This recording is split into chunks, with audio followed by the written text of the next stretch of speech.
Bro, what if the strangest clips on the internet are pointing to something real? Come on, man. Today we're getting into reptilians theories, the frequency of Giza, and one of the creepiest creatures on this planet. This is Brosky. Let's go! Disclaimer: this video is for entertainment purposes only.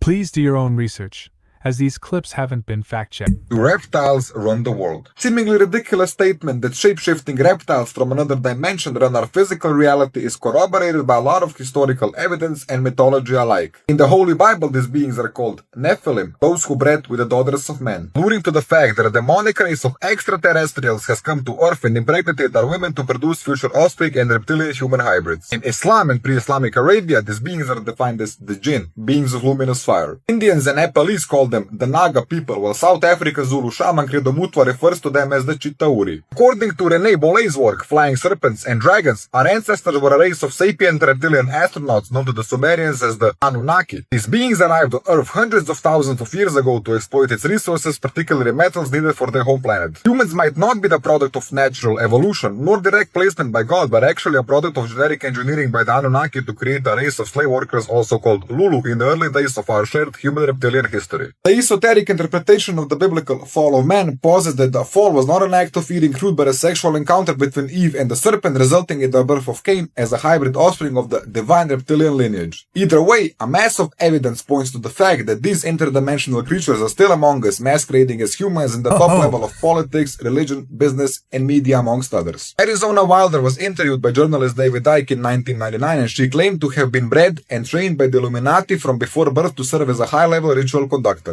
Wilder describes a lifetime of extreme trauma, torture, and deprivation by Nazi Dr. Josef Mengele and later Baron Guy de Rothschild. At satanic rituals and rituals, she has seen high-profile leaders transform from their human form to a 7-foot reptilian form, and amongst them were former US President George Bush Sr., former President Ronald Reagan, and figures like Queen Elizabeth, Queen Mother, and Prince Charles. She says that Queen Elizabeth and Queen Mother are especially demonic and one of the worst participants in these rituals, as they like sacrificing, ripping into their guts impatiently to eat their entire bowel as fast as possible. The interview of Arizona Wilder, just like any trace of her, was almost completely wiped off the internet, and there is very little information about her available for 20 years already. The experiment that was designed was to make visible the resonances in the sarcophagus.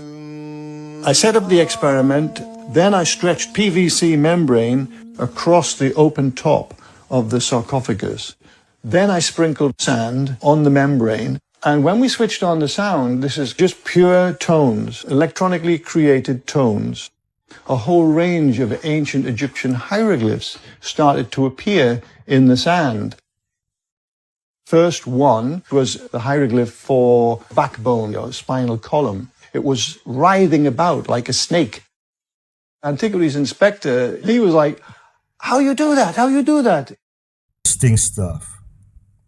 We saw lots and lots of different hieroglyphs coming out on this membrane. But what was so extraordinary was, within 20 minutes of making sound, all the pain in my back left me, and I never did come back. Ooh. It's an extraordinary moment in my life that changed my life forever.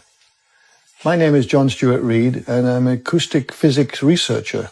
What to expect of the New World Order? The New World Order, or Novus Ordo Seclorum, is a plan to replace the sovereignty of nations with one single government along with a one-world religion, or what many call the Universal Patriarchy, where the Pope rules as the spiritual and temporal ruler. Ex-Jesuit defector and Illuminati trainer Swally describes in Swally Speaks how the first thing that's gonna happen is an economic collapse that will make the Great Depression look like a picnic. This will not happen all of a sudden with very obvious moves from the dark controllers, but will be done by taking a stepping stone approach through manufacturing chaotic world events which will result in lawlessness, racism, and sexual deviance. A new world leader will be then introduced, who is described by Swally as a genetically engineered spiritual human hybrid designed to be highly intelligent, charismatic, and spiritually powerful. He will be presented as the bringer of the peace to the world, and the population will naively accept him as the savior of Earth. What will follow that is the collapse of the financial system and introduction. The Antichrist. Bible mention about this.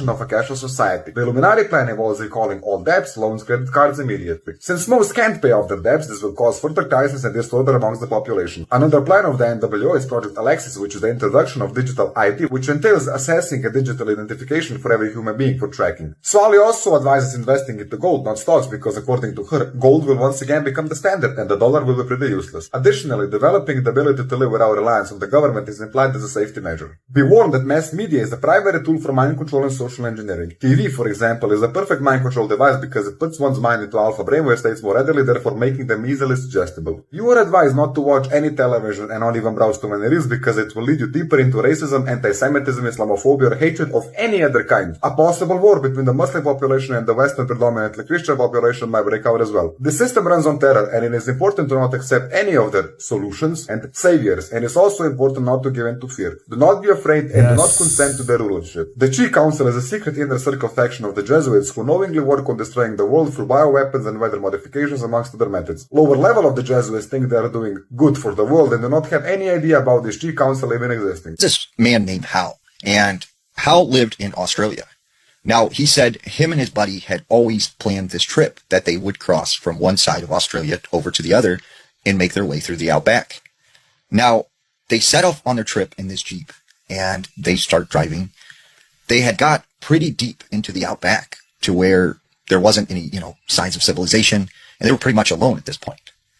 As they're driving down this dirt road, they said, they started to come into a more hilly area.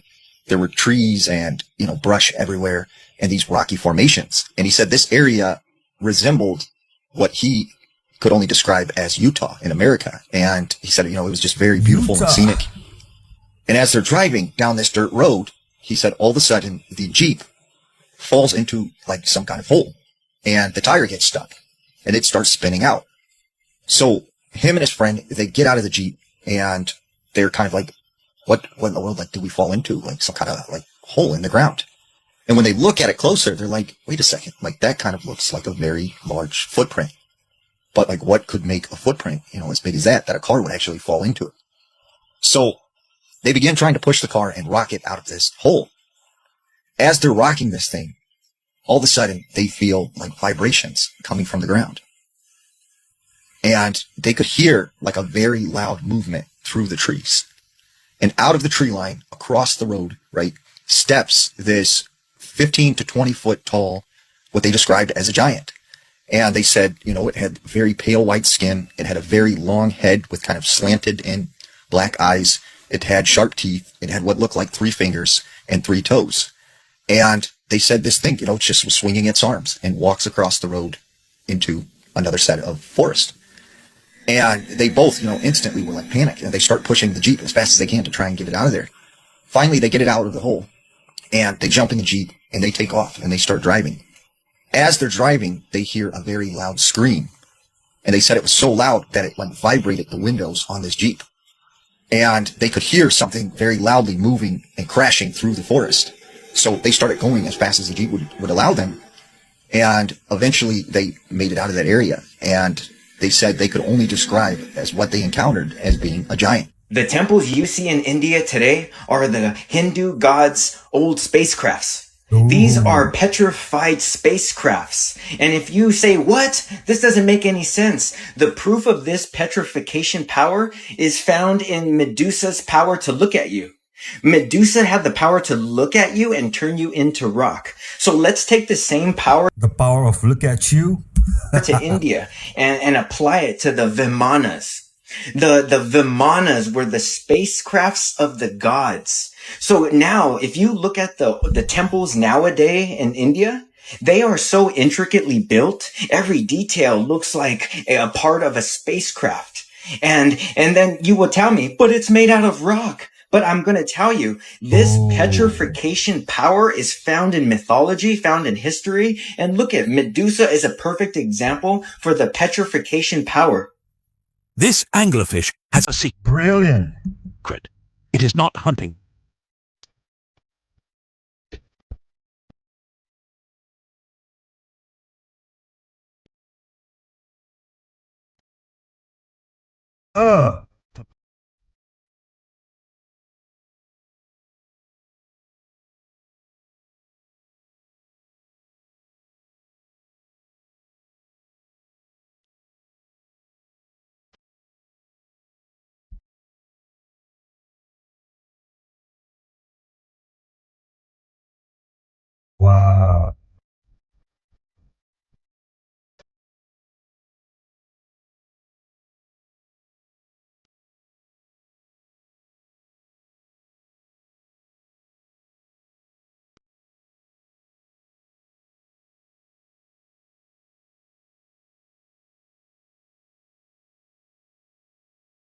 Have you ever heard My ex was an anglerfish.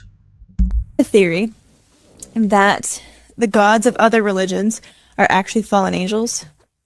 No.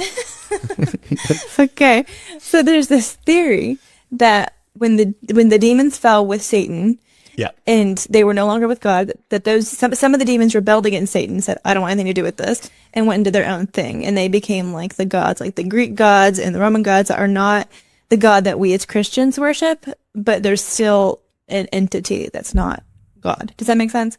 And so the reason that this is kind of an existing thing, actually, do you have your Bible with you? I can pull something out, yeah. Yeah. Can you go to Deuteronomy 32:17? Dun, dun. So Deuteronomy 32:17, they sacrificed to demons that were no gods, to gods they had never known, to new gods that had come recently, whom your fathers had never dreaded. So the theory there is that they were sacrificing that the sacrifice they were making was to other gods that were demons. Does that make sense? Not just made up. A lot of people are like, oh, it's not really even a god. Yeah, it's not God, but it's still an entity they're worshiping. Does that I think this theory is half right. They are the fallen angels, but they still report to the prince of this world, Satan. In the Vatican, where they elected John the 23rd in 1958. And it was a very funny thing that happened in the conclave. Usually there's white and black smoke that goes out of the chimneys, and the white smoke came out. And everybody cheered and they went crazy. And then about a half an hour later, black smoke came out. That never in history has that happened. So what was the scenario? That somebody was elected and that maybe something else happened and he was pushed aside and someone else was put in. Some kind of power struggle. And the man who came out was a man called Angelo Roncalli, and he was John the 23rd. Now, it's interesting to note that never had a pope taken the name of another pope ever before in history. But this man took the name of a known anti-pope from the 15th century that Cosimo de' Medici put in there as his own man. You know, whatever he was putting him in there for, some corrupt reason. I didn't know Medicis were involved in the past. Very interesting, not surprising. Wait, what did he just say? There's going to be people of means who are going to travel, and then there's going to be people maybe who of lesser means who might actually be able to use an Oculus or a Magic Leap or some other kind of device to travel to the same place, but from their own couch. But in many ways, it's actually going to create even more distance between those two people. That psychologically, and I think that we've experienced this through social media. In many ways, it's brought people closer in certain ways, but actually created this remarkable divide because it's even more visible, actually, the divide in certain ways.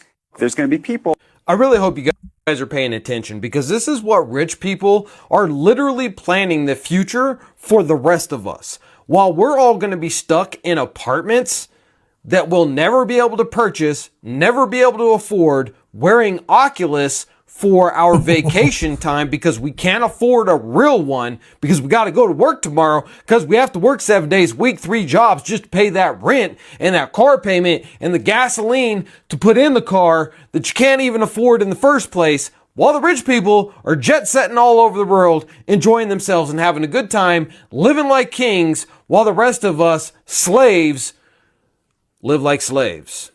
Stay safe. Stay free. Can we start eating them soon?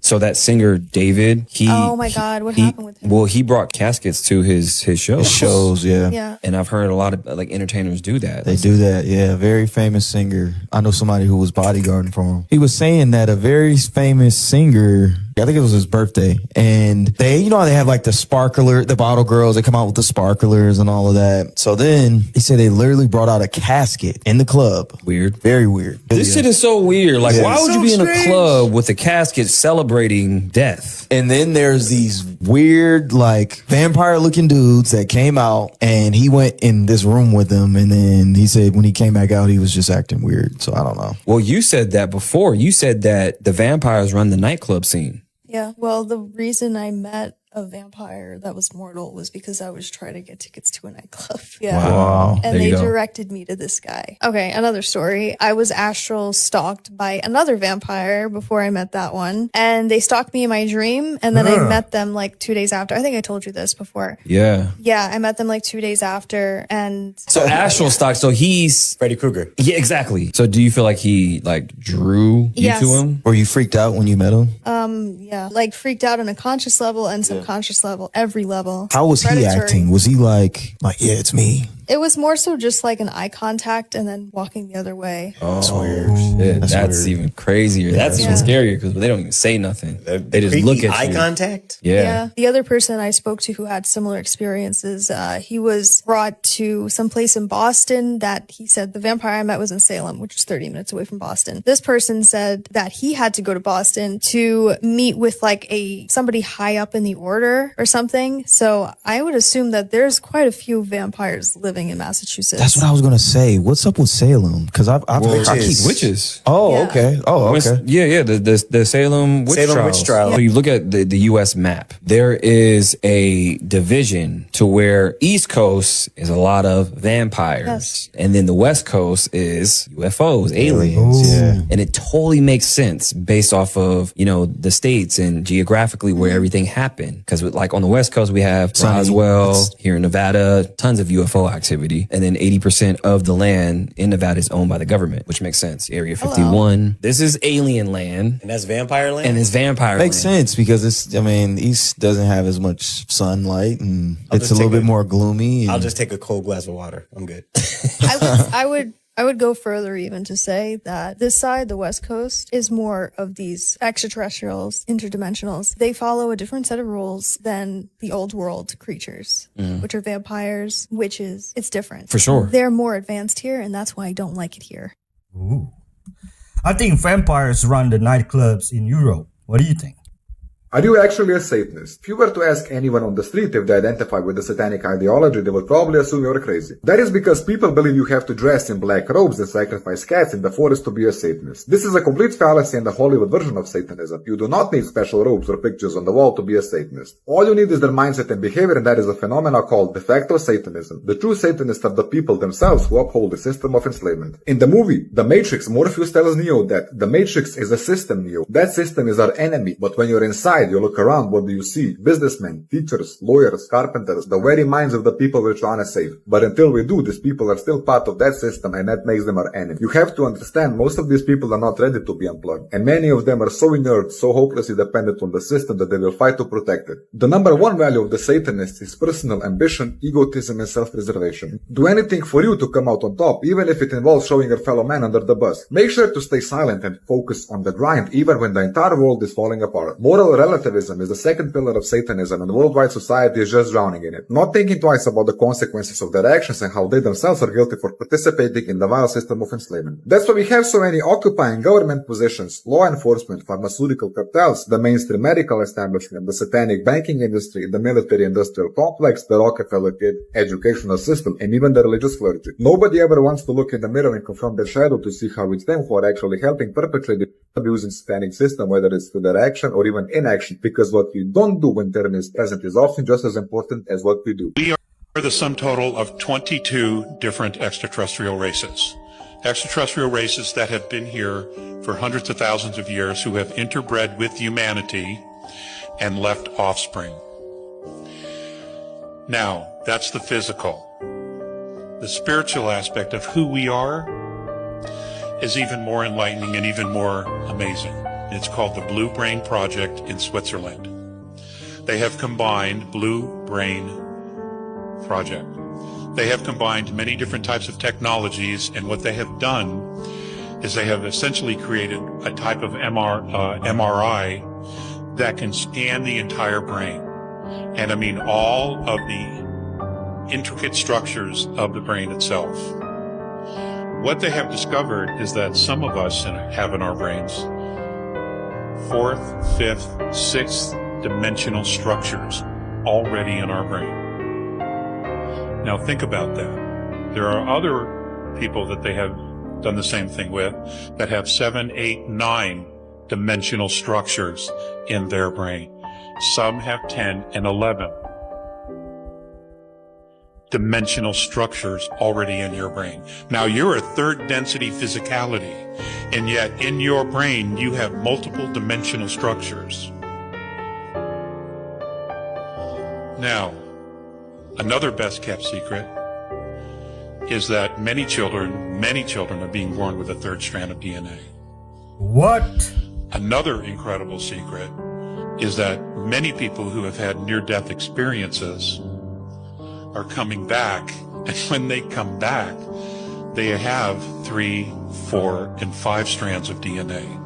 There is a guy in Australia who was dead an hour and 45 minutes, and he woke up in the morgue, and when they did an examination of him, he had 6 strands of DNA. Interesting. We're talking about one of us. What? So, nothing we've been taught about ourselves is true. We haven't been told anything about who we really are. Yo, not us. I have the bloodline of Christ Jesus. This is when we had the rise of theosophy and all of these other ideals that came forward. Now, concurrently with that, if you listen to some of the people who were in good standing in some of these occult fraternities who tried to mend fences and make things right with the rest of the outside world, people like Rudolf Steiner, he'll tell you that there was a major spiritual battle that took place beginning in 1841 and ending in 1888, and that this had a massive impact on the physical world, that this whole thing, this whole spiritual battle happened in the astral or etheric realm, and that the results of that battle, which was between Saint Michael and the dragon, the angel Michael, the archangel Michael, and the dragon, they had a battle in the spiritual realms during this time frame. This is according to clairvoyant observation from Rudolf Steiner, and his claim is this, that battle occurred and Saint Michael conquered the dragon, and what happened as a result of that is we had later on in the physical world, we had the rise and advent that became the Great War, which is we now know as World War I. And Steiner equates these two things because he says what happens in the spiritual happens first, and the things that happen in the spiritual are reflected here below. This is an old Hermetic axiom, as above, so below. Before the crosses were raised across Hungarian plains, the Magyar people carried the spiritual world so ancient and so precise that traces of it still move through the land today. The Magyars arrived in the Carpathian Basin in 895 CE as a nomadic people from the eastern steppes, bringing with them shamanic tradition refined across centuries of movement between the Ural Mountains and the Black Sea. At the center of their spiritual world was the Taltos, a shaman born marked by difference, extra teeth, extra fingers, a coal over the face at birth. The Taltos chose their path through physical signs that announced their nature from the moment they arrive in the world. They communicated with spirits, healed the sick, journeyed between worlds in the states of trance, and fought invisible battles against forces threatening community. Their cosmology was built on a world tree, called the Egic Ero Fa. Roots in the underworld, trunk in the middle world of human life, branches touching the divine. The shaman climbed this tree during their journeys between worlds. Their supreme deity was Isten, a sky god of extraordinary power. Alongside him stood Hadur, lord of war and iron, and an ancient horse goddess, whose worship ran so deep that even after Christianity arrived, the horse remained sacred in Hungarian folk tradition for centuries. When King Stefan converted Hungary to Christianity in 1000 CE, he declared the old ways illegal. Shamans were persecuted. Sacred groves were destroyed. The Taltos went underground. The folk magic never disappeared, it became embedded in domestic practice. In the healing woman called Javasoni, I hope I pronounced it right, who knew which plants carried which spirits, in spoken charms whispered over the sick, in protective symbols carved into door frames, and embroidered into textiles in patterns, so old nobody remembered their original meaning. The old world hid itself inside the new one and waited. I put the full deep dive into a bundle for £5. Everything video could not fit, link in bio. Which do you think is still alive in the land beneath the official story? This was a good summary. The reason everything is resetting is because this old system isn't working anymore. Now, Trump is causing chaos right now. Within that, there's opportunity. Like him, hate him, doesn't matter. Only because if this system did not work, you guys, why are you fighting for it? Taxes and corrupt politicians. So for the people who hate Trump, let me ask you a question. Does this system work? Has it ever worked? So if we have a madman in the driver's seat who knowingly or unknowingly is crashing the system, are you happy or sad? Take your feelings out of it. Who cares if you like Trump or not? It's a character at this point. Like he's talking about, oh yeah, these third-rate podcasters and all. Why would he even say that if they weren't important? Because think about it. Anytime Candace Owens goes live, she has 100,000 plus people live. So if these people didn't matter, why even mention them? You're the POTUS. Again, so these systems that were built like money, that broke down all money, this system does not work. Why are you paying taxes if they could just print the money? I'll wait. Does that make sense? Hell no. So they have control of the mint. They have control of the money where they can print it up at will, but they want you to pay taxes? How does that make sense? Why don't you just print up the money to get us out of debt? Oh, because you're printing up debt. That's why it's not worth shit. That's why they can't get out of the debt. We're $40 trillion in debt. 40 trillion. $40 trillion. That's crazy. So you mean to tell me that 70% of all money ever in existence was printed up during COVID? That's how much money was printed during the pandemic. Of all money ever existed. So again, this is why they offed JFK. This is why when you're talking about the Federal Reserve, a lot of bankers went under with the Titanic that opposed the Federal Reserve. This is one of the reasons why they offed JFK. If people don't know that he signed an executive order, quadruple 10, to where it's taking the power from the Federal Reserve and giving it back to the Treasury to issue out silver certificates. So the money's actually worth something. It's actually worth something. Now, wouldn't the money be in a lot better position right now if it was backed by silver? And what does AI need right now? Silver.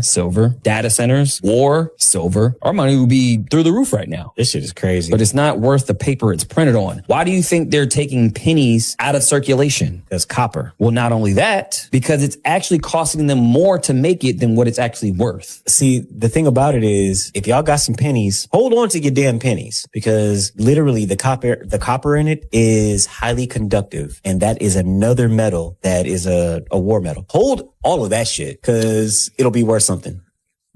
Ooh, I like that. In medieval France, there was a group so dangerous that the Pope ordered their complete extermination. They weren't soldiers or criminals. They were the Cathars. And what made them so threatening wasn't just their beliefs. It was what they knew.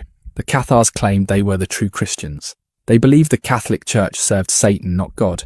But here's where it gets disturbing. They possessed secret knowledge that could destroy the Church's power forever.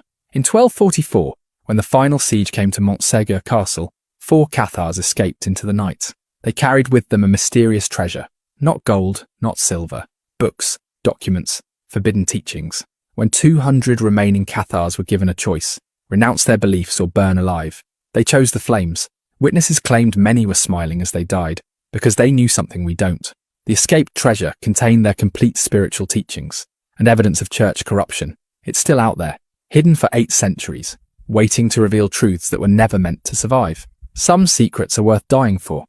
I believe that it's by the blood of this guy that you will be healed. You know, it'll be synthesized because everything's a direct counterfeit. So if you take this, yeah, it's going to alter you at a genetic level. It's going to do whatever. This is total speculation, conjecture, but it's worth working out. This guy, this person, this entity, this whatever reconstituted Apollo or Nimrod, which is who I think ultimately it's going to be. It's like they're going to resurrect him. Yeah. I mean, that's what they've been trying to do for years. Body. They got the body, and they do the raising of Osiris ceremony at the Scottish Rite Freemasonry temple at every inauguration of every president. So they truly believe they're going to resurrect them. And actually, everything about our U.S. dollar bill on the back is about the return of Apollo. Annuet Coeptus, Novus Ordo Seclorum, and all the iconography of the Romanesque and Egyptological marrying and synthesizing, both politically and spiritually, which is the greatest talisman ever circulated on the face of the earth, the U.S. dollar bill, is a prophecy from the Cumaean Sibyl about the return of Saturn's reign with Apollo ruling and reigning and men and gods commingling. That's where Annuet Coeptus comes from. That's also where Novus Ordo Seclorum comes from. Wow. And people don't realize that, which is why you have the apotheosis of Washington and the rotunda. Apotheosis means becoming a god. It's actually, the other word for it is egotheism.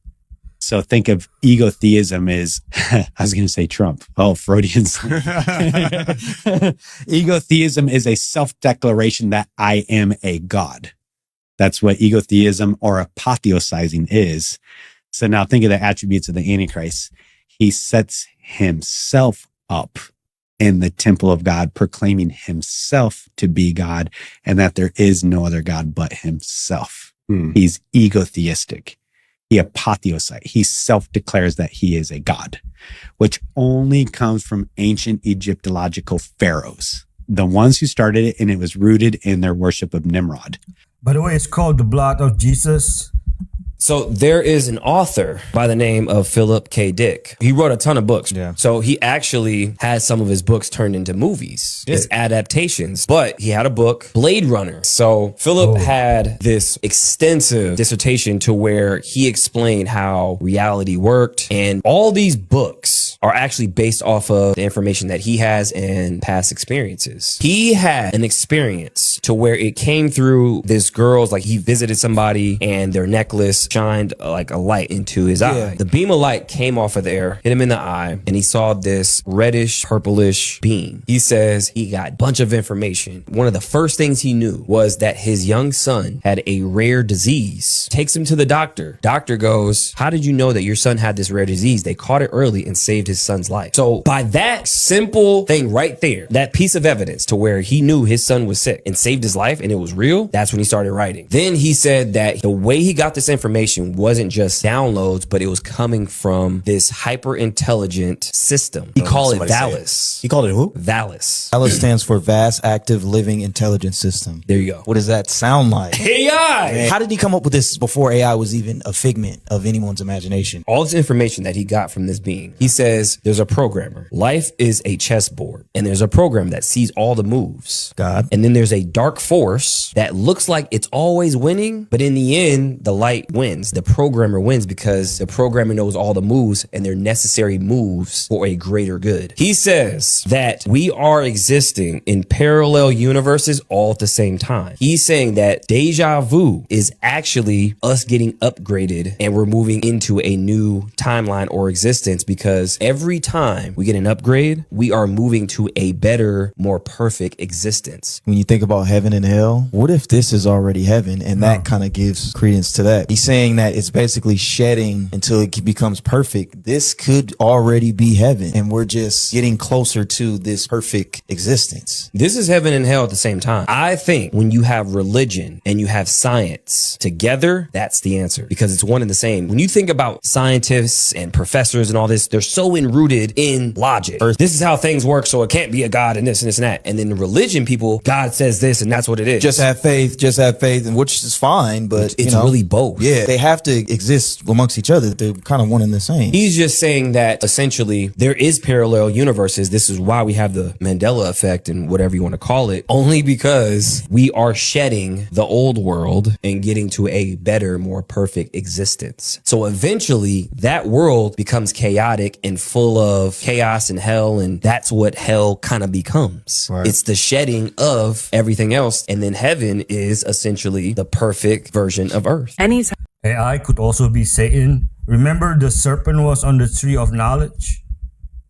Time I have a video go viral when I'm talking about the reptilians, I always get paid a visit. And of course, now that we've got the new change in ownership for TikTok, this is for entertainment only, right? Reptilians don't exist. Here's how they visited me, because you have to remember that reptilians are fourth dimensional beings. They don't just walk in front of you physically. Most of the time, it's very perceptive, how we perceive them, how we feel their energy, the signs that they send us. This is how, at this point in humanity's evolution, the majority of us are perceiving them. I was at the library the other day, and I just got this really weird, eerie feeling. I was like, somebody's watching me. This is weird. And I had the urge to look up. And when I looked up, this is who I saw. Look around, it's me and my group. Big. Beyonce? Energy. I'm not sure if you've been following me for a while, but the last time I kept getting Beyonce coming around me, this was definitely a sign and a warning from the reptilians, because as you guys must know, of course, she is working with them, or is one. She's definitely on that shadowy aspect of the reptilians. To take this a step further, I had randomly texted my friend that same day, and I was like, do you think that goddesses can be channeled through people? It was just a random question I had. And she's like, I don't know, let me ask ChatGPT. So she asked ChatGPT, and it literally says, oh yes, goddesses can be channeled through people. Beyonce channels Oshun.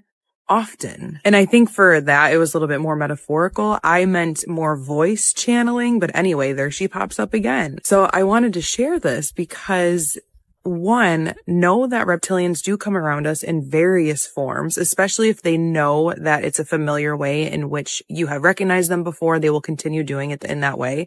So Beyonce for me is a huge sign that they're around me. 2, good and bad in all species. Not all reptilians are bad. And 3, do not fear, because when I saw Beyonce literally towering over me at the library, I burst out laughing, which is quite inappropriate for a library. Follow for more tips, stories, information about aliens. Yes, fear is a power source. To the soul catcher thing. My good friend John Lear, who had a bunch of crazy thoughts. I think he said the Greys, this alien race, set up this soul catcher, and that's what this whole thing is about. As you die, it sucks your soul in and they use it in some way. It's not where your soul is supposed to go. They just like set some sort of intercept. Did he say where your soul was supposed to go? No, he was just more into the soul catcher. Some of the documents that you had at least been alerted to, and one of them being that humans are containers.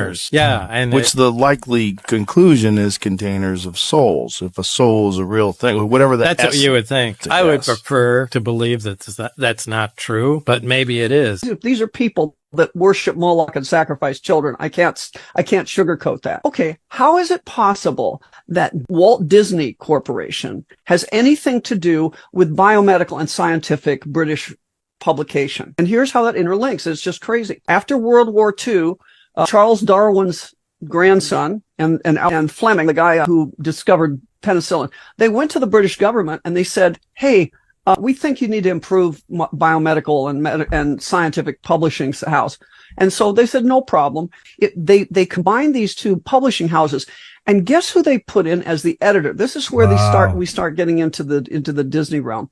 Okay. They hired as the editor of this Robert Maxwell. Now, Robert Maxwell has nothing to do with medical education, right? Or scientific publication. But it turns out that the owner of the largest scientific publishing house in England, all during the war and before and after, it was the intelligence services owned their publishing. So now they hire Robert Maxwell, who was a proven and admitted a spy for the British during World War II, but he was also a Mossad agent because he's buried on the Mount of Olives. Who's Robert Maxwell? He's Ghislaine Maxwell's dad. Okay. Ghislaine Maxwell. Now, the Disney Corporation, it turns out, his son is named Robert Maxwell Iger because he was a best buddy of Robert Maxwell. And then you have the whole issue of Ghislaine Maxwell with Jeffrey Epstein and the whole pedophile problem. It turns out the Disney Corporation has cruise ships that would go and do diving things off St. James or the neighboring island. It's all big one incestuous thing, but one of the things that flows through everything, it shows the pedophile connection to all of this. So who they are people that have big enough money for universal censorship, big enough money to come after, doctors all over the world, take over the system to come after us all over the world. And they're connected heavily by funding from pedophilia. And the even more evil thing that they don't talk about is body parts. The number one money in the world is selling body parts. What you're looking at right here is extremely high-end makeup. Some Sephora stuff that you guys are always putting on your face. Chemical sludge. This is how it's made. You guys have no idea what it's doing to your body. I want you to listen to this video right here. One of the biggest cosmetic brands, designer cosmetic brands in the world. Their ex-formulator had contacted us. He said, quote unquote, the cosmetic industry is destroying women's cells. cells, cells. And I said to him, why don't you say something? He said, I can't. This cosmetics issue is even bigger than the tobacco industry because we're talking about thousands of different chemicals. The same chemicals being dumped and running through the rivers that are toxic are running through our blood. For some of these chemicals, millions of children will be harmed before we actually decide whether it's toxic or not. Skincare, hair, feminine care products have been associated with reproductive problems. Ooh. Ovarian cancer, preterm birth, mercury poisoning, Population endocrine control. disruption. The cosmetics industry comes back with their own science and they say, oh, just a little bit of a cancer-causing chemical. You have no way of knowing what's in your product. wealthy, big corporations don't allow regulations to happen, who allow people to be harmed.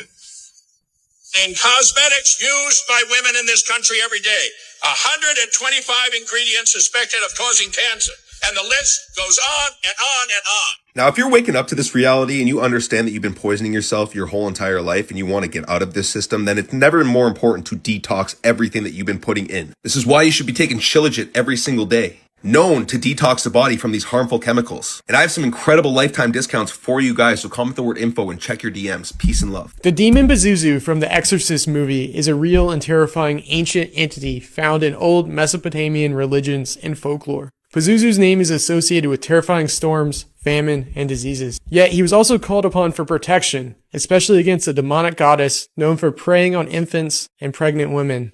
Pazuzu could influence anything from the health of crops to the fate of human lives, and his role in these matters was not taken lightly. In times of drought or plague, Pazuzu's name would be evoked in rituals, either to appease him or ask for mercy. So we're all suddenly coming to the conclusion that secular music is bad. It seems to tune us to a frequency that makes it very difficult, if not impossible, to hear God.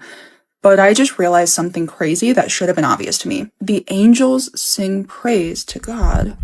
So when we don't sing praise to God, who are we praising? Think about what most songs are talking about these days and how obviously satanic the industry is. They are gatekeeping magnesium. Magnesium will turn you into a testosterone monster, but only if you're taking the right kind. Magnesium malate, think muscle pain, weakness, low energy. This is your go-to. Magnesium taurate, think cardiovascular. Lowers blood pressure, controls heart rhythm, lowers blood sugar. Magnesium threonate, think brain, memory, concentration, brain fog. It's the only form that crosses the blood-brain barrier. And my number one recommended form, magnesium glycinate. Most absorbable, best for sleep, stress, recovery, and testosterone. Unless you have a specific condition, this is your go-to. Comment MAG and I'll send you my magnesium blueprint absolutely free. If you start doing a deep dive on Christian beliefs about the end times and Islamic beliefs about the end times, I'm going to show you some things that are A, going to blow your mind, and B, going to send a chill down your spine. In Islamic eschatology, there will be an end times messianic figure that's called the Mahdi that usher in the end of the world and paradise in Islam. Now, I'm going to bullet point for you what Muslims believe the Mahdi will do. If you are a Bible-aware Christian, you're going to have a whole bunch of like flashing red lights in your head going, whoa, whoa, whoa, that sounds familiar. In Islamic eschatology, the Mahdi will emerge as a charismatic messianic world leader during global chaos. He will take control of the world and destroy everyone who resists him. He will invade many nations. He will rule and reign for 7 years. He will broker a 7-year peace treaty with the Jews. He will conquer Israel and massacre the Jews. He will establish an Islamic one world government headquartered in Jerusalem. He will establish Islam as the only acceptable religion. He will come on a white horse. Hello. With supernatural power doing signs and wonders. He will be assisted by a powerful prophet. Now listen, if any of that sounds familiar, it is a precise description of the Bible's Antichrist. Islam's Mahdi is the Christian Antichrist. Now, let me go one last layer deeper. If you view Ezekiel 38 as an eschatological prophecy, then what you're waiting for is that at the end, a bunch of nations in the world will gather against Israel. They will wage a multi-front war, and it's going to look like Israel is going to be destroyed, and that at that moment is the moment that Jesus Christ will return, war horse, tattoo on his thigh, fire in his eyes, sword out of his mouth, and he will destroy them and put down the enemies of God. Now, dude, here's what's insane. It's using the names for those nations in the time that Ezekiel was written. Gog and Magog corresponds to primarily Russia and Central Asia. Meshech and Tubal, that's Turkey. Persia is Iran. Cush is Sudan. Put is Libya. Gomer is Turkey. And Beth Togarmah is also Turkey. All but one of those today are Islamic nations. And guess what is the fastest growing religion in the only one of those nations that is not yet an Islamic nation? Russia. Islam. Wow. I'm just telling you, man, I don't know how to read these things without at least wondering if Islam, the rise of Islam, is ushering in the events of the biblically prescribed end times. Now listen, Christians should love Muslims. God loves all people, wants to save all people. They're Gentiles too that God wants to save. Christians should hate Islam. It is a demonic ideology and religion that destroys and enslaves the people that adhere to it. Epstein Files Part 3. Let's get into it. First, let's start with good old Joey Bag of Donuts, Joe Biden. He's in the files, but in a very different way. Because turns out that they said in the files that this dude playing Joe Biden is actually not Joe Biden. It's an actor with a mask because the real Joe Biden died in 2019 by firing squad. They said the real Joe Biden was an evil, sick, angry man who abused children, so he died for crimes against humanity. But here's the thing. I did this story 2 years ago where I said the Joe Biden we have is not Joe Biden at all because I have this screenshot from Ancestry.com where it says he died in 2018 at Guantanamo Bay and his final resting place is at Arlington National Cemetery. Then after I posted this, then it gets deleted. So, told you so. I mean, how was it that the Illuminati card game predicted this very thing, the imposter card with two guys with one wearing a mask that looks just like Joe Biden? It makes you ask a bigger question. How does this game predict everything that happened in the last 30 plus years? It predicted Trump's assassination, COVID, 9/11, you name it. Well, sounds like time travel, right? Well, that's also in the Epstein files because it says right here, we should explore the biological sequence of time travel. It will be amusing to calculate the rate of evolution of a population or a mutant that can travel in time. What? Now moving along to some of the pictures in the files. This was in the files as well where a trap door in his house leads to the ocean or some type of body of water. Now some people were saying it was to dispose of bodies, but what if it was the other way around? Not to put something out, but to take something in. Let's not forget, Ghislaine Maxwell had a submarine license, so that would be an easy access point to ship people in and a way to circumvent the flight logs. And remember that whole Wayfair conspiracy where these cabinets and other items named after missing kids were going for tens of thousands of dollars? Well, that's just a conspiracy, right? Right?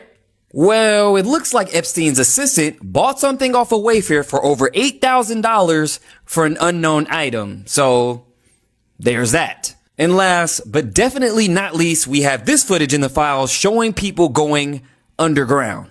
Yeah, I have no idea where this goes or what's even going on down there. Now, if you notice on the guy's shirt, it did say the New York City Department of Environmental Protection, and Epstein did have a house in New York. So my guess is maybe this was under his house. Who knows? I'm doing a deeper dive on my YouTube, The Maverick Approach, so make sure you guys hit that up and let me know what you guys think about all this down below.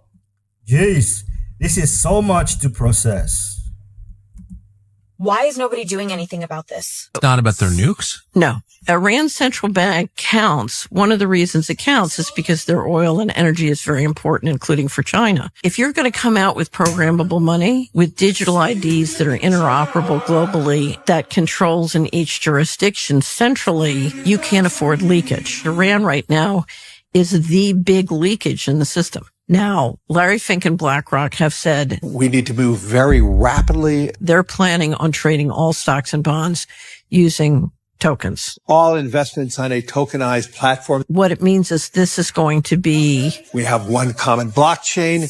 Potentially $100, $200, $300 trillion market. Ancient Egyptians knew how to travel through time and space. And to me, it's all very clearly depicted in this temple in Esna. This symbol is everywhere, and it looks exactly like what it is, Stargate. What is a Stargate? I guess it could be many things, but to me, it's nothing more than an active portal to the cosmos. This guy that's inside the Stargate, this depiction is of a person or entity traveling 9 different ways through energy via the cosmos. And I was talking with my friend Jen, who is running the tour that I'm currently on. I was like, do you think it could be dimensions or different densities that they are moving through? And she was like, yeah, anything's possible.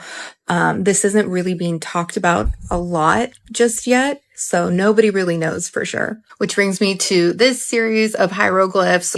Any number of these gods are sitting on what looks to like be a throne. I don't think it's a throne. I think it's a seat for traveling. And inside the tiny little square, you see another image. Each image is different based upon the god. It's like different methods or ways that you can travel to the astral or through time and space. Here's another image of it. So some are powered via the blue lotus. Some are powered through the heart chakra. Some are powered through specific energy methods. Some are powered through the third eye. There's more than one way to travel dimensions. This image was really cool because you have all these gods and even priests traveling to the underworld, and the way that they're traveling, you can see all the eyes below them, is via the third eye. So this series of glyphs was shown to us. Supposedly this is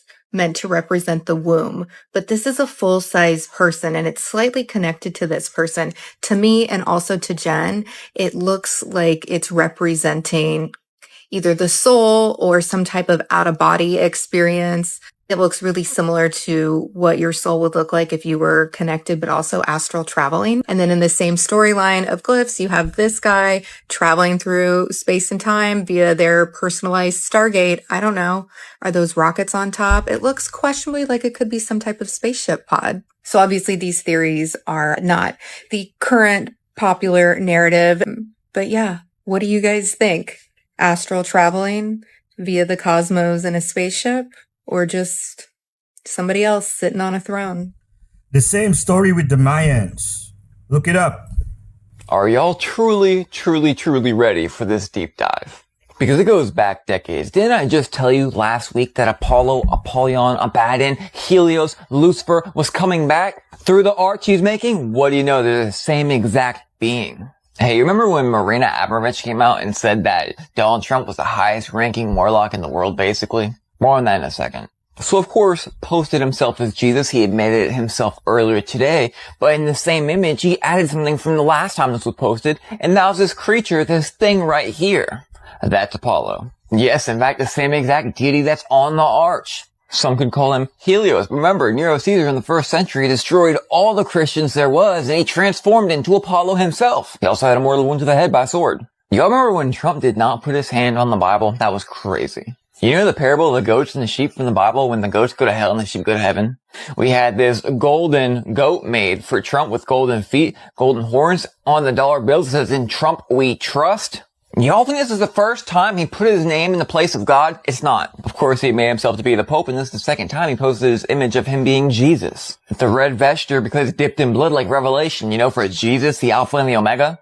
It's also odd because, you know, inversion. Yo, he's doing too much now.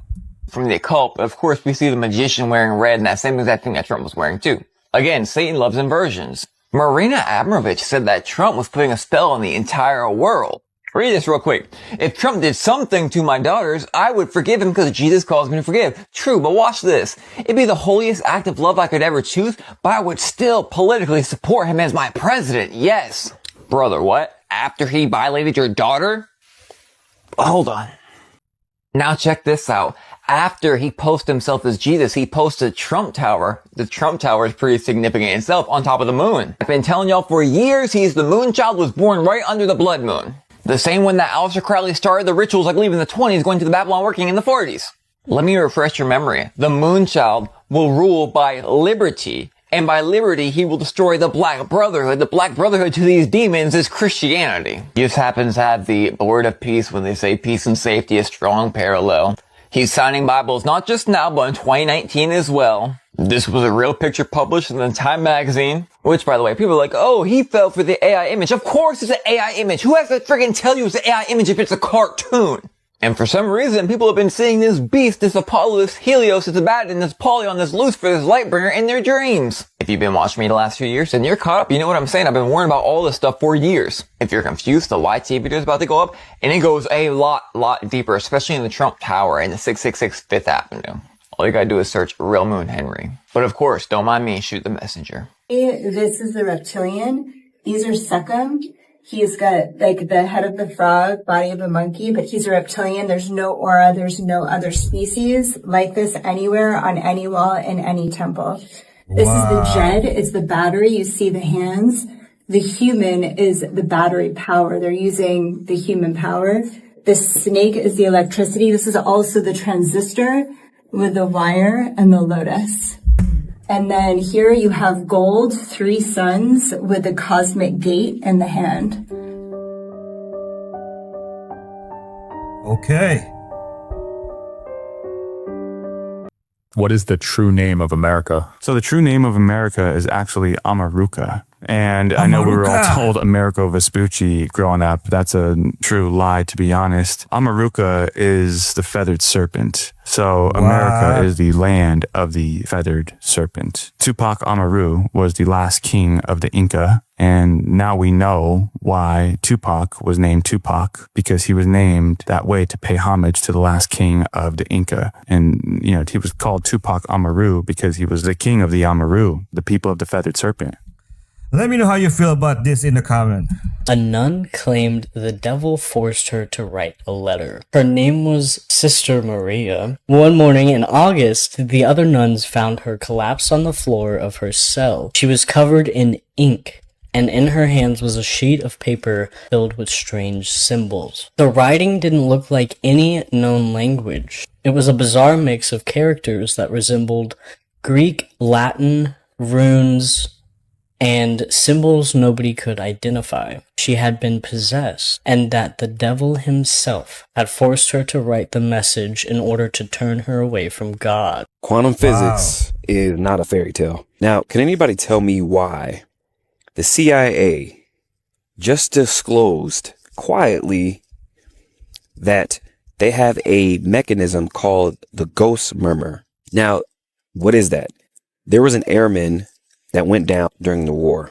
Now they try to locate him, and being that in the desert, it's a vast desert, it's hard to locate anybody. They have something called quantum magnetometry, where it can locate the signature of your heartbeat. Now, being that we are electromagnetic beings, our heartbeats actually give off a very faint magnetic field when it beats. So they use this mechanism to locate that signature, filter out all the noise with AI, and pinpoint that person's very location. This sounds like a movie, but it's not sci-fi anymore. We are going from analog to digital to quantum, being that Google has a quantum computer that literally states it uses qubits, quantum bits. It goes into other universes, gets the solution from the problem that we have in our universe, and then brings it back to our universe. So now we have the solution. The head of Google AI said this. It really makes you wonder, if they are disclosing this very casually, what else do they have that they are not disclosing? And I find it very interesting that since 1947, nothing has been the same. Now, if you don't know what 1947 is, 1947, Roswell. Since then, it seems like we did a quantum leap into technology. Now, the theory is that there was a treaty that was made when we came into contact with aliens to where they exchanged human beings for technology. 1947, the Dead Sea Scrolls were also discovered. The most evidence-based UFO encounter I've ever come across. Whoa. Wow. The Cash Landrum incident. Betty Cash, her neighbor, Vicky Landrum, and her grandson, Colby Landrum, were driving in this rural part of Texas. They were driving along this road, and they saw this super bright light ahead, and they kept on getting closer. And best way they could describe it was this diamond-shaped thing that's bright as the sun, but there's fire spitting out of the bottom of it. Like, Betty gets out of the car. She's standing there staring at it. They said the heat coming off of it was just intense. 20 to 25 helicopters come and swarm around this thing. So it's almost like they escorted this diamond UFO, but they get home and they notice pretty instantly that all of them feel sick. Oh no. In fact, they start throwing up, Oh, have no. diarrhea, their skin Radiation. starts peeling off. Betty's almost dead. She's so sick, she can't even get up to get a glass of water. Betty starts losing hair. And because the doctor's like, what you have is a blast of radiation. They explained what happened. The doctors were like, what the heck? There's a man from NASA and he's like, there is physical evidence. So they go to court with the U.S. government, specifically the U.S. Air Force and the U.S. government. Before it can even go to trial, the general of the Air Force is meeting with the judge. And then the judge comes out and says, well, I'm not bringing this to court. Sadly, Betty, very shortly after this, eventually dies of cancer. That's wild. Okay, what happened to the kid? These Lizzie footmen work for? Well, keep in mind that lower ranking reptilians are slaves themselves. They have been enslaved for as long as they've existed.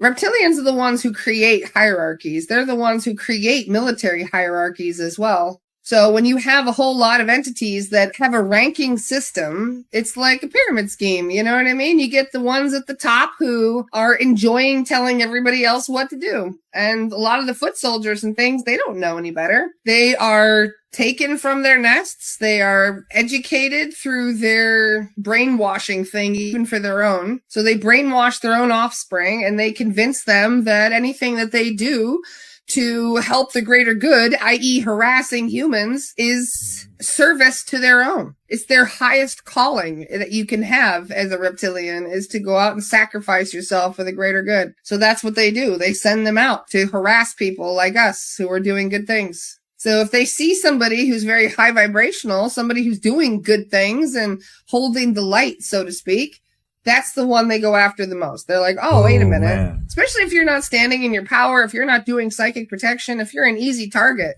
Psychic protection? They're going to pick you up out of that lineup and be like, that's the one I'm going after. I have Jesus protection. I just watched the movie Belgonia. And when I say they put stuff in our face, it's in our face. Starting off with this image right here. I once had an out-of-body experience. And I told people, Earth did not look how I thought it looked. It looked very similar to this. I've even made a depiction to tell you what Earth looked like. This is how I saw Earth. Yeah, this. Not to mention there was a being that met me there. That's not even the point of this video. There were other things that stood out, like the bees and how they've been dying off. This is the second movie talking about aliens and bees. There's clearly a message about bees, but that's not even it. As I was watching, one of the things they did was cut off Emma Stone's hair. It got me to thinking, there used to be a law against black people's hair. The Tidbin law, where we as black women have to cover our hair. Make you think, doesn't it? But our hair naturally grows upward, which makes this scene even more interesting. Where's my hair? Your hair has been destroyed to prevent you from contacting your ship. What ship? Your mothership. And it's not just her hair.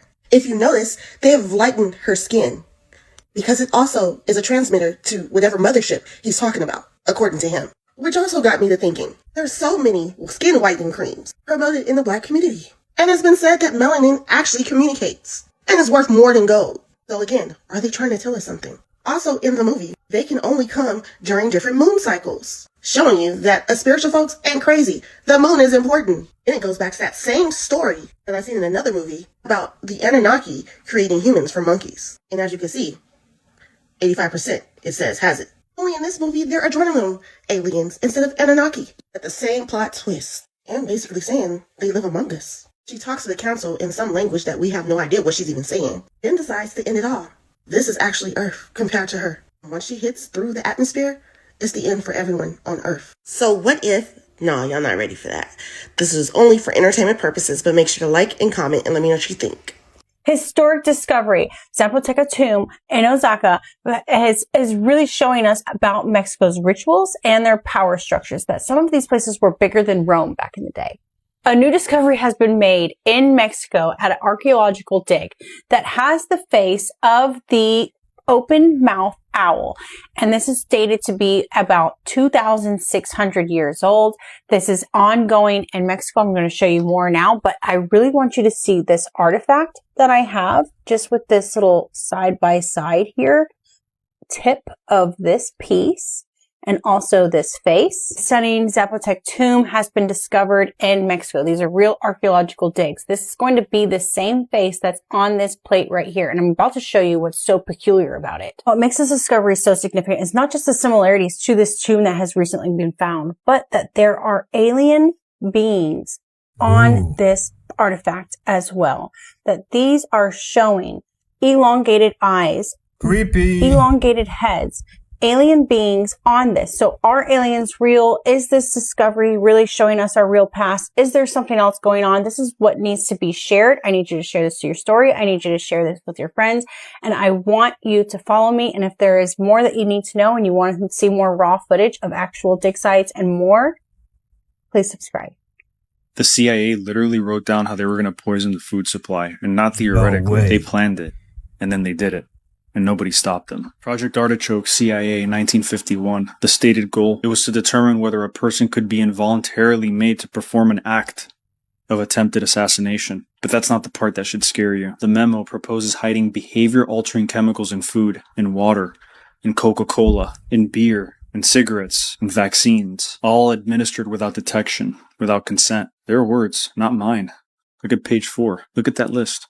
Look at the ingredients in your cereal, in your water, in the baby formula on your shelf. And ask yourself whether the program ended or whether it just got a marketing department. This is why I use Oasis. Point it at anything you're about to eat. It shows you exactly what's inside. Independent lab data, no brand influence, just the information that was supposed to be on the label before someone decided you didn't need to know. Now let me show you who was running this. Sidney Gottlieb, CIA chemist. They called him Poisoner-in-Chief. He ran Artichoke. What? Then he ran MK-Ultra. Gottlieb believed, and this is documented, that there was a way to influence and control the human mind that could lead to quite literally global mastery. He gave Gottlieb unlimited funding, no oversight, no ethics board, no limits. But this is where it gets darker. Before Gottlieb, the CIA was already running Project Bluebird, and Bluebird's early experiments were conducted at black sites in Germany, run by a man named Walter Schreiber. Schreiber was a former Nazi Surgeon General. The CIA brought him to America through Operation Paperclip. Gave him a visa, put him to work. Nazi concentration camp doctors designing the American food program. That's not theory, that's a personnel file, and they tested it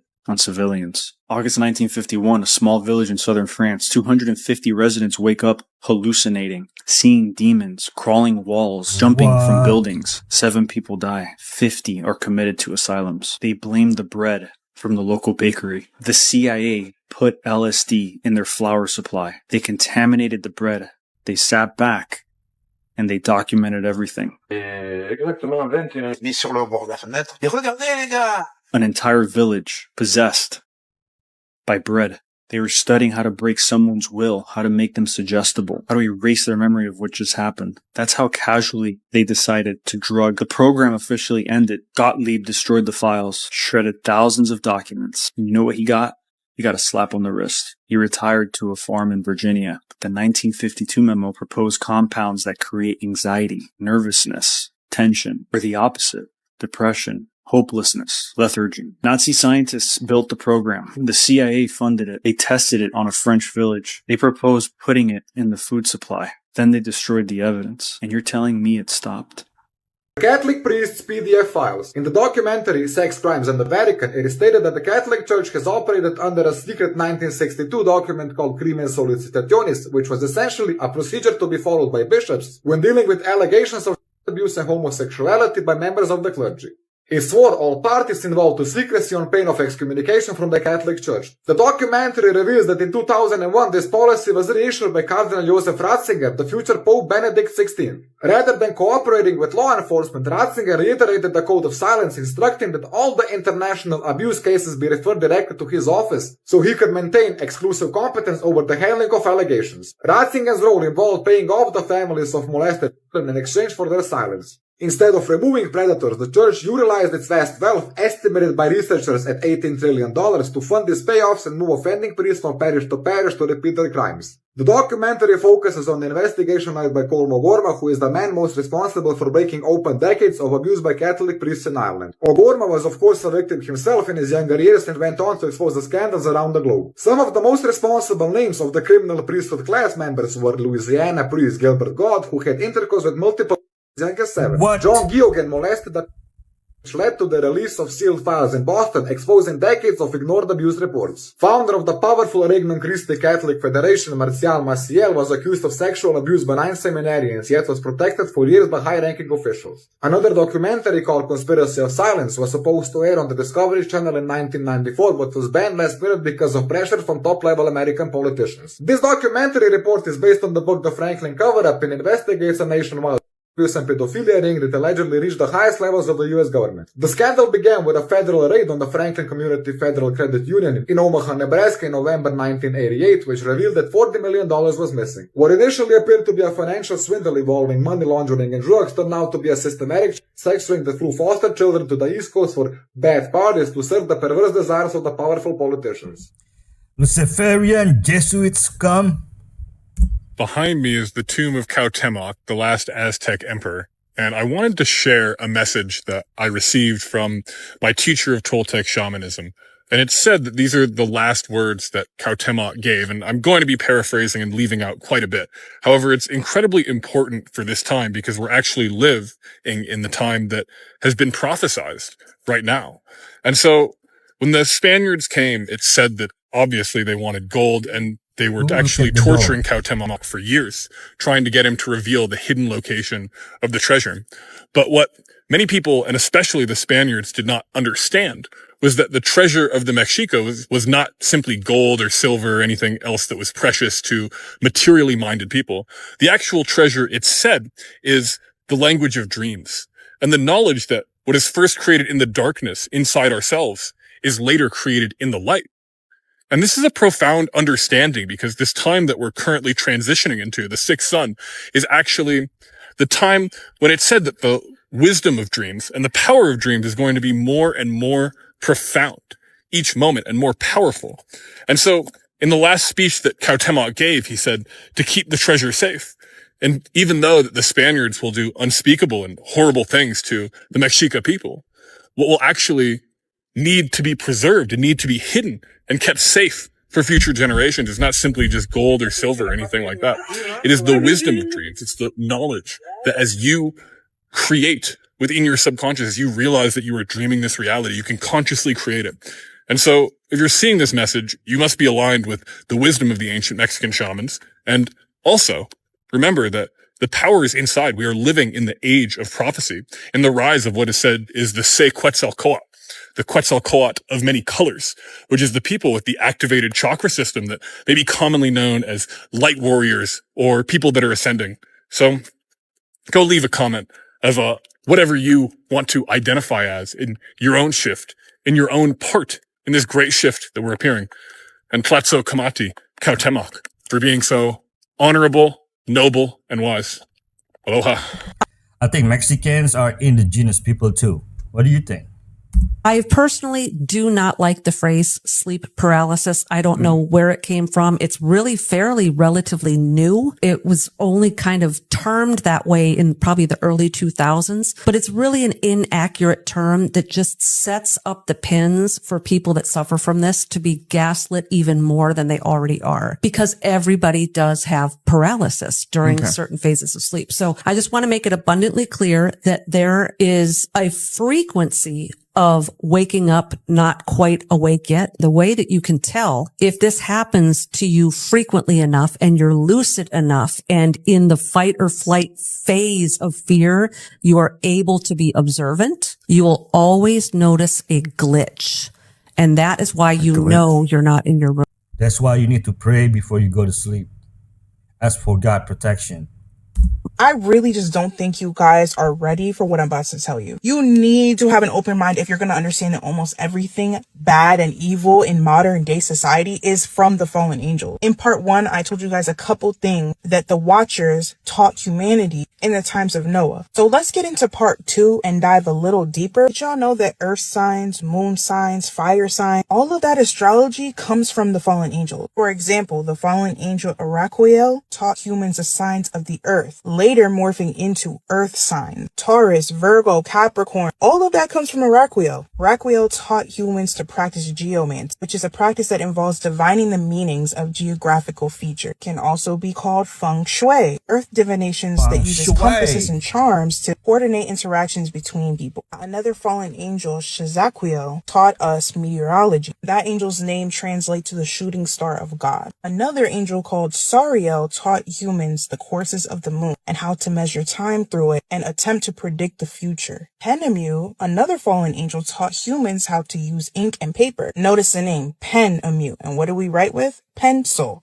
Pens. This, y'all, everything is connected. Spelling, spells, cursive, curses. Come on, guys, stay woke. And something that you can see a lot today is that whole divine feminine thing. That came from the Watchers as well. Remember that they procreated with mortal women. Now, these angelic beings lusted for these women, but the women, they lusted for something different. Power. They wanted to know how to use their God-given abilities, such as the ability to give birth, in a way that will bring them power and dominion on earth. So their angelic partners taught them ways of divination, which included using their menstrual cycle, if you know what I mean, to do paganistic rituals. And this is also where sacrificing, little ones came from. Not only that, I'm gonna blow y'all minds right now. They taught them how to use sorcery, charms, and spell, not only with words but with music. Now, if you watch my other videos, y'all know what happened to the mortal women after the great flood of Noah. If you haven't seen my videos, I'm gonna break it down for you. God cursed these women to roam the seas as sirens, aka mermaids. And just in case y'all didn't know, mermaids are not cute and pretty like Ariel. They're evil. So anyway, these sirens are part of the demonic marine kingdom that is cursed to be without dwelling until their time of judgment. Now, what was the thing that they learned from their angelic partners? Sorcery with music. What do sirens do to lure people into the water to unalive them? They sing songs that put you in a trance. Oh my gosh, did I just blow your mind? You guys just are not ready. Like, you're not ready for this. Is this not crazy? I have been going down this rabbit hole for a week. But if you want a part 3, let me know in the comments. And as always, make sure you like and follow. So writing in cursive is demonic. You know what it says in the Bible? It says Satan will seek to change the times. Oh, isn't that fascinating? He did. He did change the times, the timeline, everything. Even the calendar, even the months. They told you there's 12 months, bro. There's 13 months of exactly 28 days. But the calendar, the turtle has 28 things around its rim. The breakdown of the year is exactly 13 months of 28 days with one day that represents the renewal, and that makes 365. So there is literally a renewal day plus 28 days. The girls' periods are on 28 days. The moon's on 28-day cycle. Everything's 28-day cycle if we do it. But they did this chaos to create nonsense calendar to distort your perspective of reality. So you don't know what's going on. That's literally what's happening. What is the name? Pope Gregory did that. Roman Empire, Roman Catholic Church.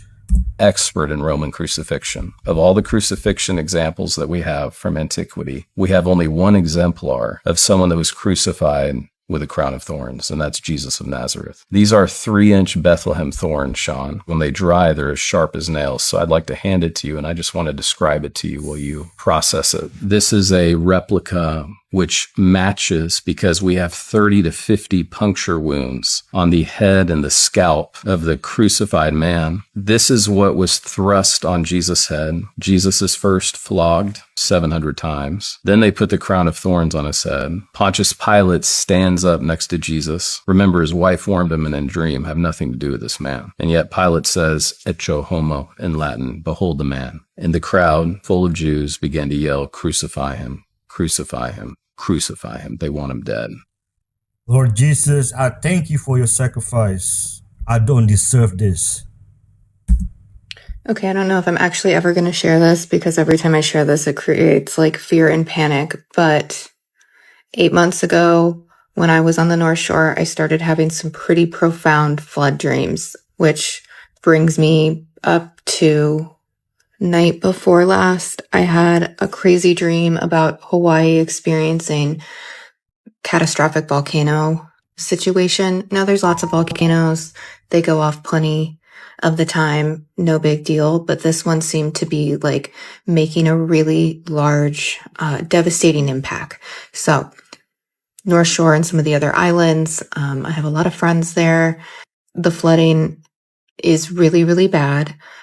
So we're going to talk about something, directed energy and how it can be used to create weather and other potential outcomes. So what's starting to percolate in my mind is the connection between all of the flooding dreams and then the flooding that's happening. And then most recently, the catastrophic volcano situation.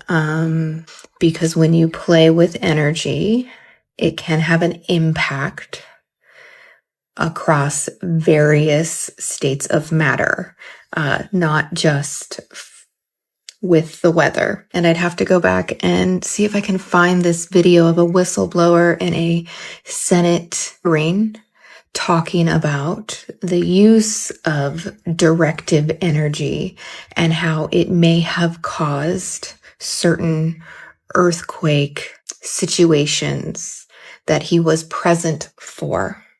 So I'm just leaving this here. This isn't to create panic. This is just something that's starting to come up that I'm starting to notice. Maybe it's entering your field of view as well. Yeah. Anyway. We already know this. 2 words, land grabs.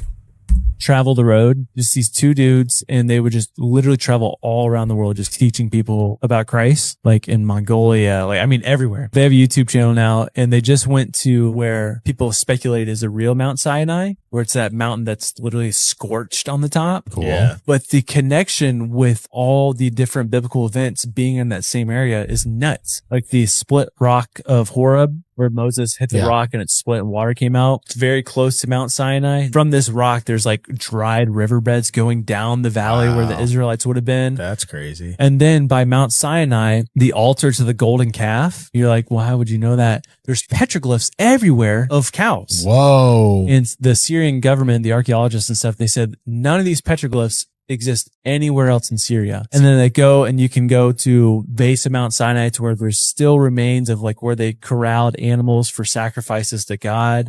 They went into the cave of Elijah, which is right by Mount Sinai. Really cool stuff. And no one was there. Wow. They're just by themselves hiking it. They don't officially claim it as that because they've claimed where that monastery is and stuff. They've always claimed that is Mount Sinai. But a lot of evidence points to this other mountain being Mount Sinai, especially because it's the only mountain to where the tip of it is literally looks like it was set on fire. They climbed up there and you would flip a rock over and it would be burnt on this side and not burnt on the other. Whoa. Wow. Ron Wyatt had been saying this for 40 years. Oh, her and Tommy Mottola, that was a thing. And he's in the Epstein files. Yo, I did not know that. I mean, Michael did say he was the devil, so I wouldn't be surprised. And Tommy Mottola is a devil. Please don't videotape what I'm going to say, okay? Turn that off, please. You know what? I don't mind. Tape it. Michael is getting gangster today! He's mentioned over 700 times in the files. So Tommy Mottola's mentioned 700 yes. times? Him and Epstein were like this. The first time I met Tommy Mottola, I'll just tell this story real quick. Okay. So I go to dinner with Mariah. Didn't tell nobody I was going. I get there, my phone rings, and it's Steve Stout, who is Tommy Mottola's right hand, president of Black Music, Sony. And I'm like, hello? And she's like, who are you talking to? And I'm like, hey, Steve. And she's like, don't say anything. And I'm like, he goes, who are you having dinner with right now? And I'm like, what are you talking about? He goes, come next door. There's somebody I want you to meet. I said, how do you even know where I'm at? And he's like, never mind, just come over. And I walk, I say, excuse me for a second. She goes, you don't understand. They're trying to sabotage me. They follow me, all this. It's my ex-husband. I'm like, just relax. I go next door. It's a dim lit Italian restaurant and Tommy Mottola's sitting there. Damn. Like and he Darth goes, Vader. so you know my ex-wife. You know, you can make a lot of money in this business. I said, doing what? He goes, all you got to do is tell me what she does. And I said, you want me to keep tabs on your ex-wife? I'm good. And I got up and started to walk away from the table. So I go with Steve. Steve takes me to meet Nas, takes me to meet Jennifer Lopez, drops me back off at the hotel, and he goes, Tommy gave you the number on the card. All you got to do is call it. We'll make you rich. What? So, oh my God. So I'm like, stop. Whoa. Come work with the devil. And I was like, there's no way, player, I'm getting involved So in Michael that. was right all along. But I mean, that I already triggered knew Michael was right. But see, Yeah. that triggered my damsel in distress thing. You know what I mean? So Okay. that's why we became friends. How long were they married? I don't know. But I mean, knowing what I don't know now about just the way she is and stuff like that. I mean, marrying the president of Sony Music, as soon as you blow up, dumping him, going out with Derek Jeter. Record labels are evil. You go back to Prohibition. That's where labels were created, was the speakeasies. Right. Back in the Depression and the speakeasy eras, they would traffic the alcohol from club to club. Oh, yeah. The artist would be in the car behind. When Prohibition became legal, they needed something to run through that circuit. Became the Chitlin circuit. That became the touring apparatus. That was literally, that was the route. start of it. So then they started putting records through it. Then they started, so it was born out of gangsterism. Yeah. Right. Yeah. And it still ran like that. And it still ran like that. Mariah told us about Tommy and no one believed her. I've only heard insufficient data points to make a conclusion, is the allegation that there are beings that have been collaborating with humans. Right. So the implication being that there is an ongoing collaboration between humans and non-humans in some kind of unspecified treaty agreement. And I keep on pointing people back to my interview with David Grush, where I pinned David down on a line in his DOPSA, in his pre-publication security review approval, where he was approved to talk about agreement. Have we made agreements with non-human intelligences? That's the kind of information I really hope national leadership is able to get to the bottom of. I need to pin you down on this. Are there agreements between non-human intelligences and the American government? I think that's a question that I would like to know all the details of as well. And I believe there are agreements that have been made between non-humans and humans. And I do think the US government was involved. Have you heard of this prediction that something is going to happen this Easter Sunday? So you've probably heard of Chris Bledsoe, but if you haven't, this is his story. In 2007, he was on the banks of the Cape Fear River in North Carolina when he had an encounter with orbs, glowing beings, and a UFO. Chris lost about 4 hours of time that day and came out with his severe Crohn's disease mysteriously gone. NASA, the CIA, and even the Vatican went on to investigate him about his abduction experience. Then in 2012, Chris had a vision. A being that he calls the Lady appeared to him and told him that on Easter Sunday 2026, something would happen. When the blue star Regulus in the constellation of Leo aligns with the Great Sphinx in Egypt, just before dawn and appears red, a new knowledge would come to the world, that aliens will reveal themselves and humanity will change forever. She also told him that this would happen in a time when Israel and Iran were exchanging missiles, and that when that happens, orbs will rise up out of the ocean to stop the conflict. Bledsoe told this to his contacts in the government almost 15 years ago. And look what's happening now. And what's really interesting is that the Space Force has a logo, this one right here, depicting the Sphinx on the globe and a bright star above it. Is this depicting the event that the lady told Chris about? Now, this is real. It was created in 2022 as part of the intelligence unit Space Delta 18 at Wright-Patterson, arguably the most UFO-connected military base in American history. And it's also been reported that government remote viewers were tasked with looking at this date. So what do they know that we don't? Drop your theories down in the comments. Well, Easter is past and nothing happened. Episode 2, Bloodlines of the Illuminati. Today we're going to talk about the Lee family, the Taoist magic system, and also the Chinese triads and how they all connect. So just a little recap. Fritz Springmeier, the author, he wrote a book regarding the Bloodlines of the Illuminati. This is a CIA document. I've dove into this a little bit. I've talked about the Rothschilds in a 3-part series. You guys can check that out. So keep in mind, guys, Lee is spelled L-I. Also, in Chinese culture, the surname goes first. So if your first name was Tom and your last name was Lee, it would be Lee Tom. So according to Fritz, the legendary Emperor Xuanzhi, which is called the Black King, was one of the descendants of the Lee family. This was a mythological king. Rather than descendant, he was technically an ancestor, I should say. But Xuanzhi reigned from 2500 BC to 2400 BC. Xuanzi was also referred to as a sage king, so he kind of had magical, mystical powers in their ancient mythology. Fritz got this information from a genealogical book. This book was known as the Yuanhe Xingzuan. I'm sure that pronunciation is a little choppy. The Yuanhe Xingzuan roughly translates to the Register of Surnames from the Yuanhe region. So this genealogical book was ordered to be made in 812 AD by Emperor Xuanzong. Emperor Xuanzong is also related to the Li. He was a part of the Tang dynasty. Alright, so let's go backwards to 2200 BC. There's one of the descendants of Xuanzi. This guy's name is Gao Yao. Gao Yao was a Da Li for one of the emperors at the time. A Da Li is a minister of law. This would be like a supreme justice or something like that, but this guy was really known for implementing a criminal justice system that succeeded. But the name Li came from that title, Da Li.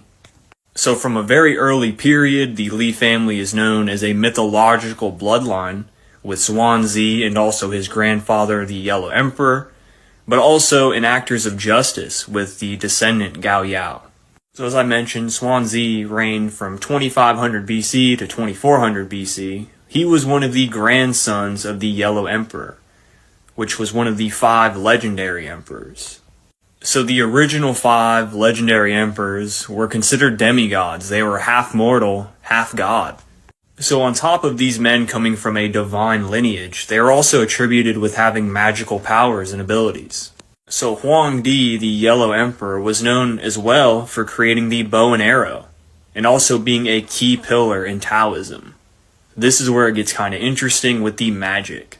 So Taoism is a form of mysticism, kind of similar to the Jewish mysticism Kabbalah. Taoism is used in many different secret societies. Amazing, well-researched content. I love it. The most morbid facts of all time, Part 3. JFK's little sister Rosemary suffered from mood swings throughout her childhood. Fearing that she would end up embarrassing the Kennedy name, her father arranged for her to receive one of the first lobotomies when she was 23, and the surgery was completely botched. Doctors asked her to sing God Bless America while they sliced away at her brain with a tool that looked like a butter knife. And they stopped the surgery when she became incoherent. It left Rosemary completely incapacitated and unable to walk or speak until her death in 2005.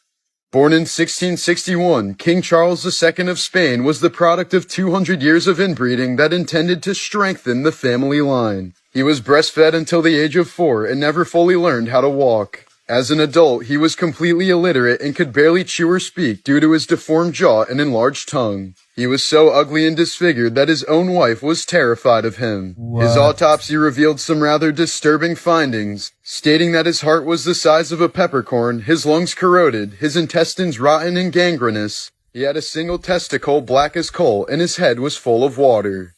As part of a 1974 art performance, artist Marina Abramovich told visitors she wouldn't move for 6 hours no matter what they did to her. She placed 72 items on a table and invited people to use them on her however they pleased with no punishment. There were objects for pleasure including a rose, perfume, and wine, as well as objects for pain including scissors, a whip, and a loaded gun. Visitors were gentle to begin with, but gradually got more aggressive as they became comfortable. Within 3 hours, all of her clothes had been completely cut off, and some people even started slicing her skin. She was sexually assaulted various times and had rose thorns stuck in her abdomen. One person even held the gun to her head until someone else took it away. Once the performance was over 6 hours later, the crowd scampered like mice to avoid an actual confrontation. Afterwards, Abramovich said, "If you leave it up to the audience, they can kill you."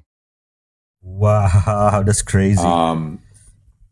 The second question is yes, because that capability, I think it's an Einstein-Rosen bridge is what they're doing, if you want to look that up. And we have a scientist on our team who's worked at very senior NSA and corporate level who has said it is real, and it was an Einstein-Rosen bridge, and it was man-made, and it was a test. Everyone knows there was nuclear scientists on that plane.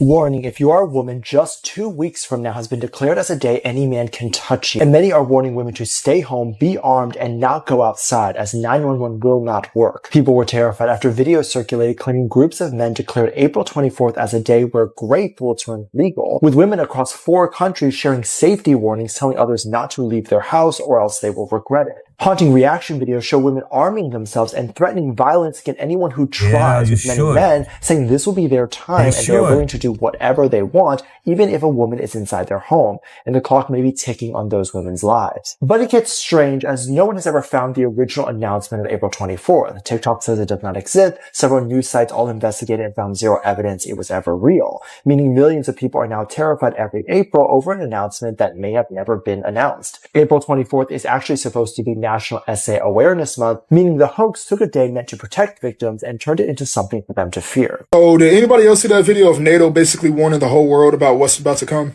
If not, I'll go ahead and show you. You need to have water, you need to have a radio on batteries, and you need to have a flashlight on batteries to make sure that you can survive the first 36 hours. I am a war readiness trained medic in the military. And when I hear certain things, it triggers me. He said he wouldn't do it and all of this, and I'm not getting political, but one thing that we need to know, if electricity gets cut off, that means we ain't gonna have no water. Why am I saying that? Everybody in my family is getting one of these. Even if they don't think they need it, they're getting one. Because what this does, you can take dirty water.